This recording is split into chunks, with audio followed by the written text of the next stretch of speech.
ओम शांति। 6 अगस्त 2022 प्यारे बाप दादा के मधुर महावाक्य। मीठे बच्चे, ज्ञान सागर बाप और ब्रह्मपुत्रा नदी का यह संगम हीरे समान है। यहाँ तुम बच्चे आते हो कौड़ी से हीरे जैसा बनने। प्रश्न, सतयुगी राजधानी की स्थापना कब और कैसे होगी? उत्तर, जब सारी पतित सृष्टि की सफाई हो, अर्थात पुरानी सृष्टि का विनाश हो, तब सतयुगी राजधानी की स्थापना होगी। उसके पहले तुम्हें तैयार होना है, पावन बनना है। नई राजधानी का संवत तब शुरू होगा जब एक भी पतित नहीं रहेगा। यहाँ से संवत शुरू नहीं होगा। भल राधे कृष्ण का जन्म हो जाएगा, लेकिन उस समय से सतयुग नहीं कहेंगे। जब वह लक्ष्मी नारायण के रूप में राजगद्दी पर बैठेंगे, तब संवत प्रारंभ होगा। तब तक आत्माएं आती जाती रहेंगी। यह सब विचार सागर मंथन करने की बातें हैं। गीत यही बाहर है। ओम शांति। यह बच्चे कहाँ आए हुए हैं? ज्ञान सागर के कंठे पर। वैसे रहते हैं ज्ञान गंगाओं के कंठे पर, और अभी आए हैं ज्ञान सागर के कंठे पर। कौन आए हैं ज्ञान गंगाएं? क्या बनने लिए? कौड़ी से हीरे अथवा कंगाल से सिरताज बनने के लिए। ब्रह्मा है ब्रह्मपुत्रा और शिव है ज्ञान सागर। यह है ब्रह्मपुत्रा नदी। बच्चा तो है ना? ब्रह्मा वल्द शिव। तुम हो पोत्रे और पोत्रियां। कलकत्ता में सागर और नदी का बड़ा भारी मेला लगता है। वहां गंगा ब्रह्मपुत्रा और सागर मिलते हैं। ब्रह्मपुत्रा में और भी नदियां मिलती हैं। मुख्य है ब्रह्मपुत्रा और सागर का संगम। उनको ही कहते हैं डायमंड हार्बर। यह नाम अंग्रेजों ने रखा है। अर्थ कुछ भी नहीं समझते, नाम सिर्फ ऐसे ही रख दिया है। बाप अर्थ समझाते हैं। तुम आए हो इस समय ब्रह्मपुत्रा और ज्ञान सागर के पास सम्मुख।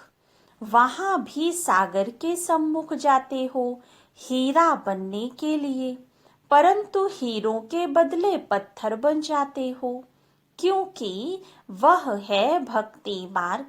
यह संगम है आत्माओं और परमात्मा का।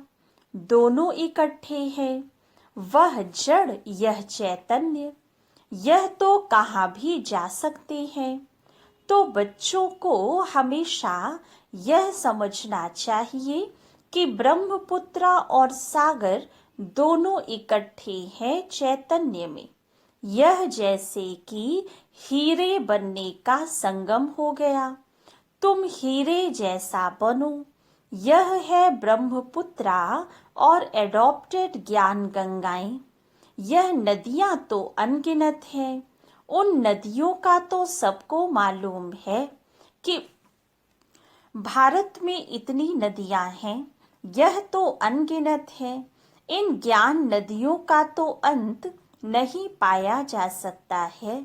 सागर से नदियां इस समय ही निकलती हैं। पहले तो ब्रह्मपुत्रा निकलती है, फिर उनसे छोटी छोटी नदियां निकलती हैं। तुम जानते हो नंबरवार पुरुषार्थ अनुसार। कोई बड़े हैं और कोई छोटे हैं। यह सब मनुष्यों को हीरे जैसा बनाते हैं। ऐसे भी नहीं कहेंगे कि सूर्यवंशी ही महाराजा महारानी बनते हैं। नहीं, यथा राजा रानी तथा प्रजा। तुम सबका जीवन हीरे जैसा बनता है। जो स्वर्ग के लिए थोड़ा भी पुरुषार्थ करते हैं, वह हीरे जैसा बनते हैं। यह ब्रह्मपुत्रा नदी और सागर दोनों इकट्ठे रहते हैं। तुम बच्चे जब आते हो तो अंदर में जानते हो कि हम जाते हैं बाप दादा के पास। बाप ज्ञान का सागर है। फिर प्रवेश करते हैं इस ब्रह्मपुत्रा अर्थात ब्रह्मा में। इन द्वारा हमको हीरे जैसा बनाते हैं। अब जो जितना पुरुषार्थ कर श्रीमत पर चले, यह भी जानते हो जहाँ तक जीना है वहाँ तक पुरुषार्थ करना है। शिक्षा तो मिलती रहती है। इम्तिहान के रिजल्ट तो विनाश के समय ही निकलती है। एक तरफ रिजल्ट निकलेगी, दूसरी तरफ विनाश शुरू होगा, फिर तो हाहाकार हो जाता है, बात मत पूछो। इसलिए विनाश होने के पहले, लड़ाई होने के पहले तैयार होना है। समझना चाहिए बाकी और क्या समय होगा, और यह भी जानते हो कि जब हमारी राजधानी स्थापन होती है तो यह सारी सफाई भी होनी है। तुम पावन बनते रहते हो, वह है पतित, सब पतित खलास हो जाएं, हिसाब किताब चुकतो कर सब वापस चले जाएं, एक भी पतित ना रहे, तब कहेंगे पावन दुनिया। तुम इस समय हो पावन, परंतु सारी दुनिया तो पावन है नहीं। पावन बनेगी जरूर, जब विनाश होगा तब सारी दुनिया पावन होगी। उसको नई दुनिया कहेंगे। नई दुनिया का संवत कोई पूछे तो समझाना चाहिए। जब महाराजा महारानी तख्त पर बैठते हैं तब नया संवत शुरू होता है। जब तक नया संवत शुरू हो तब तक पुराना जरूर कायम रहेगा। यहाँ से संवत शुरू नहीं होगा।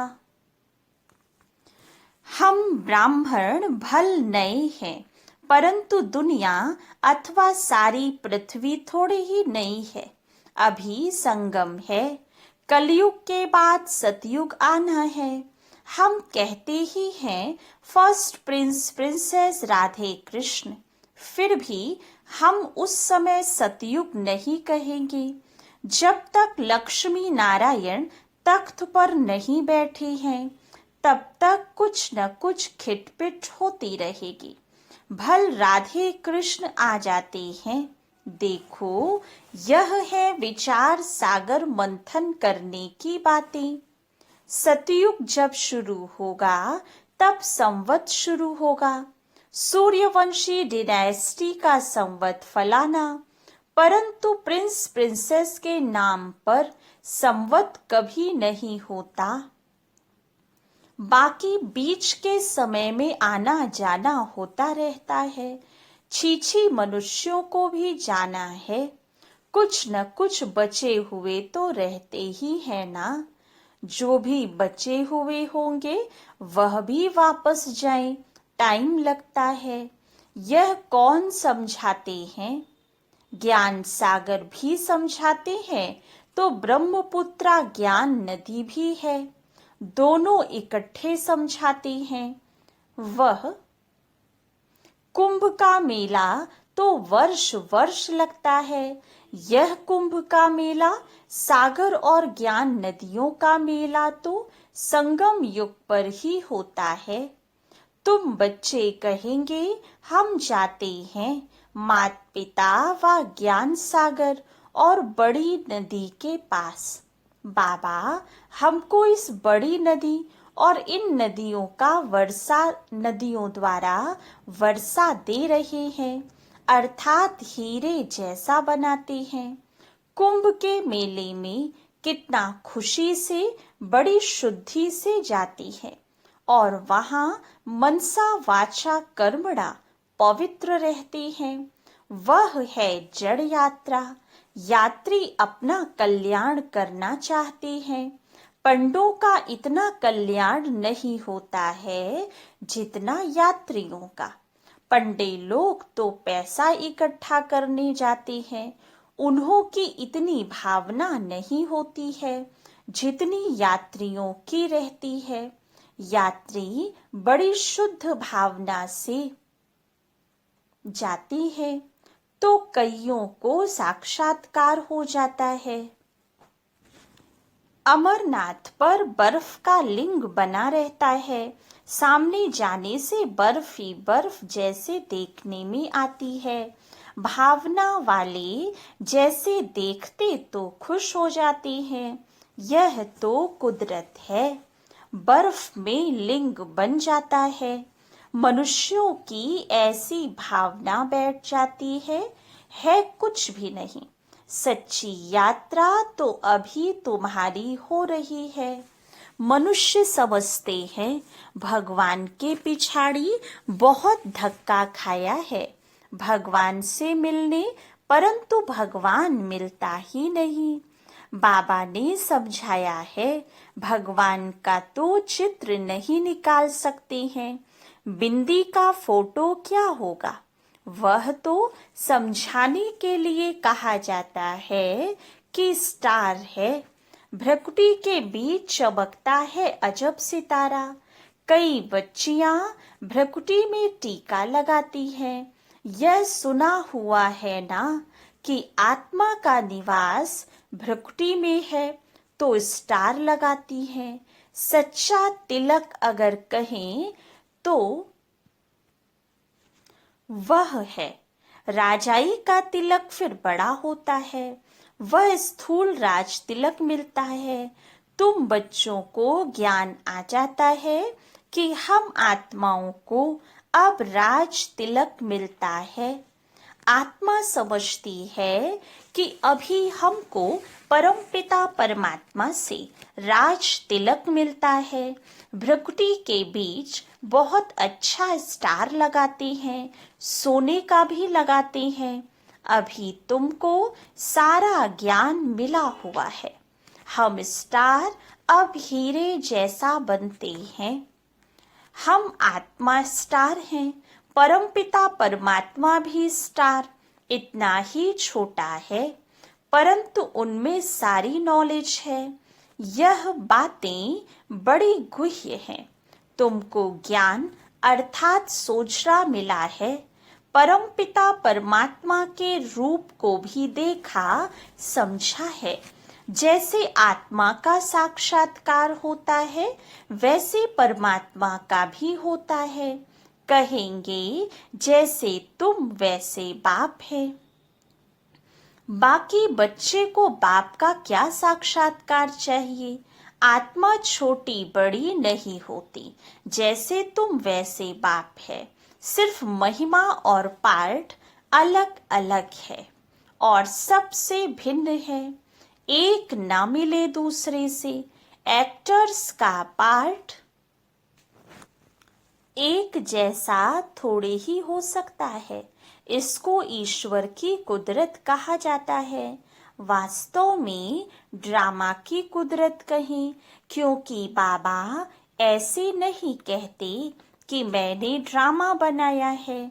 फिर प्रश्न उठेगा कि कब बनाया। इनको कहा ही जाता है कुदरत। यह चक्र कैसे फिरता है, सो अभी तुम जान गए हो। आत्मा स्टार है, उनमें कितना बड़ा पार्ट है।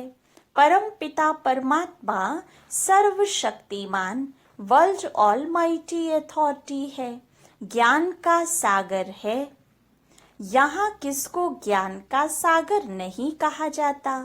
वेद शास्त्र पढ़ने वाले शास्त्रों का ही ज्ञान सुनाते हैं। बाकी बाप में जो ज्ञान है वह तो कोई में है नहीं। भगवान ही आकर सहज राजयोग का ज्ञान सिखलाते हैं। उनको ही ज्ञान का सागर कहेंगे। तो यह नदियों का मेला लगता है। वह भी समझते हैं कि सागर से ही नदियां निकलती हैं। कई बच्चों को यह भी मालूम नहीं रहता है। वैसे ही तुम्हारी बातों को भी कोई नहीं जानते। ज्ञान सागर कैसे आता होगा, उनमें ज्ञान गंगाएं कैसे ज्ञान पाती होंगी। यह है ज्ञान की बातें। मनुष्यों द्वारा बुद्धि में जो बातें बैठी हैं, तो सच्ची बातों का किसको पता नहीं है। तुम अब उस सागर और इस ज्ञान सागर को जान गए हो। अभी वह सागर और नदियां तो दुख देती रहती हैं। सागर भी उछल पड़े तो कितना नुकसान कर देते हैं।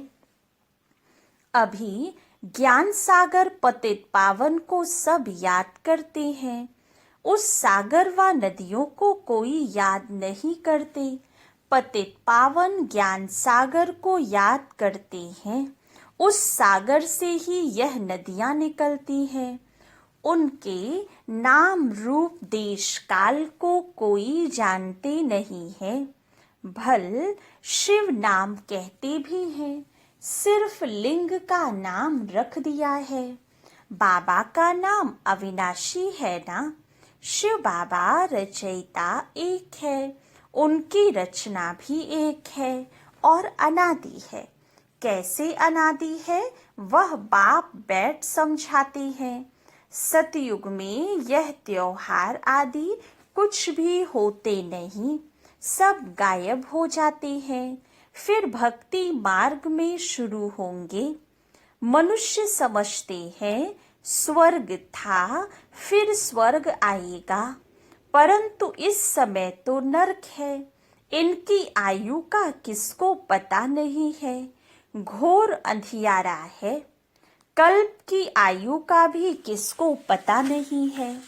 कहते भी हैं यह जो ड्रामा है यह फिरता रहता है, परंतु आयु का पता ना होने के कारण कुछ भी समझते नहीं है। ब्रह्मा के मुख द्वारा बाप बैठ सभी वेदों शास्त्रों का सार समझाते हैं, तो उन्होंने फिर ब्रह्मा के हाथ में शास्त्र दे दिए हैं। वह भी सब शास्त्र हाथ में थोड़े ही पकड़ सकते हैं। वह ब्रह्मा द्वारा कोई सब शास्त्र थोड़े ही सुनाते हैं। जानते हैं यह सब भक्ति मार्ग के हैं। यह तो पढ़ते आए हैं, कब से पढ़ते आए हैं, जानते कुछ भी नहीं, सिर्फ कह देते यह अनादि है। वेद व्यास ने रचे हैं, वेदों को ऊंचा मानते हैं, परंतु लिखा हुआ है वेद शास्त्र आदि सब गीता की रचना है। तुम बच्चे जानते हो यह वेद शास्त्र आदि वही फिर बनेंगे, फिर वह नाम रखेंगे। अभी तुम जानते हो हम फिर पूज्य बन रहे हैं, फिर पुजारी बनेंगे तो मंदिर आदि बनाएंगे। राजा रानी मंदिर बनाएंगे तो प्रजा भी बनाएगी। भक्ति मार्ग शुरू होने से फिर सब मंदिर बनाने लगते हैं, घर घर में भी बनाएंगे। लक्ष्मी नारायण की राजधानी में तो राधे कृष्ण का मंदिर बन नहीं सकता। मंदिर तो भक्ति मार्ग में बनते हैं। जैसे जैसे गिरते जाते हैं मंदिर बनाते जाते हैं। सूर्यवंशी और चंद्रवंशियों की जो प्रॉपर्टी है वह वैश्यवंशी शूद्रवंशी भोगते हैं। नहीं तो यह राजाई कहाँ से आए। प्रॉपर्टी चलती आती है। बड़ी बड़ी जो प्रॉपर्टी है वह छोटी छोटी होते, फिर आखिरीन कुछ भी नहीं रहता है। आपस में बांटते जाते हैं। तो बच्चों को अब समझ में आ गया है कि कैसे हम पूज्य बनते हैं, कितना समय बनते हैं, फिर कैसे पुजारी बनते हैं। अभी समझ गए ना कि परम पिता परमात्मा का नाम रूप देश काल और उनका पाठ क्या है। भक्ति मार्ग में भी भक्तों की शुद्ध भावना बाप ही पूरी करते हैं, अशुद्ध भावना रावण पूरी करते हैं। अभी तुमको ज्ञान सागर ने सारा ज्ञान बुद्धि में बिठाया है, सब तो नहीं समझेंगे। जो कल्प पहले वाले हैं वही निकलते रहेंगे। अच्छा, मीठे मीठे सिकिलधे बच्चों प्रति माता पिता बाप दादा का याद प्यार और गुड मॉर्निंग। रूहानी बाप की रूहानी बच्चों को नमस्ते। रूहानी बच्चों की रूहानी बाप दादा को याद प्यार गुड मॉर्निंग और नमस्ते। धारणा के लिए मुख्य सार।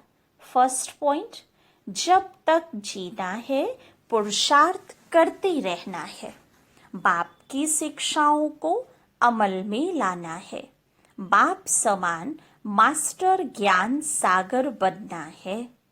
सेकंड पॉइंट, रूहानी पंडा बन सबको सच्ची यात्रा करानी है, हीरे जैसा बनना और बनाना है। वरदान, श्रेष्ठ और शुभ वृत्ति द्वारा वाणी और कर्म को श्रेष्ठ बनाने वाले विश्व परिवर्तक भव। जो बच्चे अपनी कमजोर वृत्तियों को मिटाकर शुभ और श्रेष्ठ वृत्ति धारण करने का व्रत लेते हैं, उन्हें यह सृष्टि भी श्रेष्ठ नजर आती है। वृत्ति से दृष्टि और कृति का भी कनेक्शन है। कोई अच्छी व बुरी बात पहले वृत्ति में धारण होती है, फिर वाणी और कर्म में आती है। वृत्ति श्रेष्ठ होना माना वाणी और कर्म स्वतः श्रेष्ठ होना। वृत्ति से ही वाइब्रेशन वायुमंडल बनता है। श्रेष्ठ वृत्ति का व्रत धारण करने से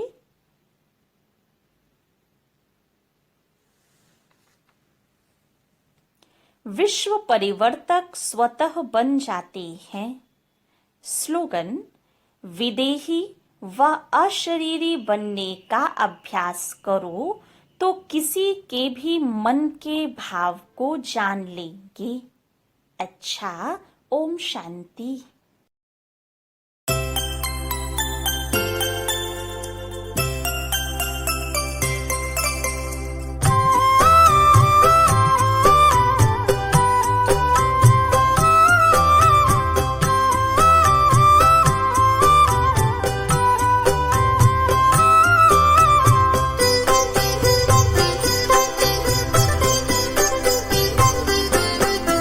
सभी हो सुखी और सबका भला हो।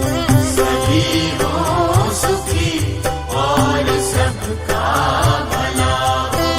दुआओं का दिल में यही सिलसिला हो। दुआओं का दिल में यही सिलसिला हो। सभी हो सुखी और सबका भला हो। सभी हो सुखी और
शिकायत न कोई गिला हो।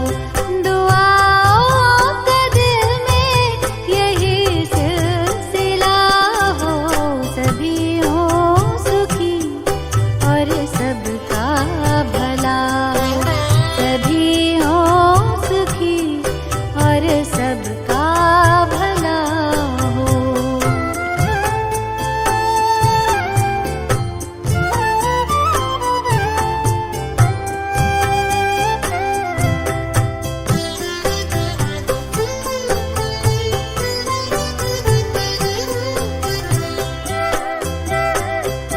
दिया जिसने जीवन जगत ये सजाया हो। प्यार उसका ये दिल में समाया।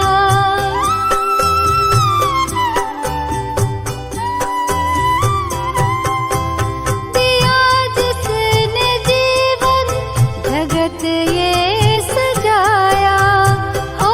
प्यार उसका ये दिल में समाया। दिल में समाया। लगन की सदा ही लगी श्रृंखला हो। लगन की सदा ही लगी श्रृंखला हो। चेहरों पे खुशियाँ और मन खिला हो। दुआओं का दिल में यही सिलसिला हो। सभी हो सुखी और सबका भला हो। सभी हो सुखी और सबका भला हो।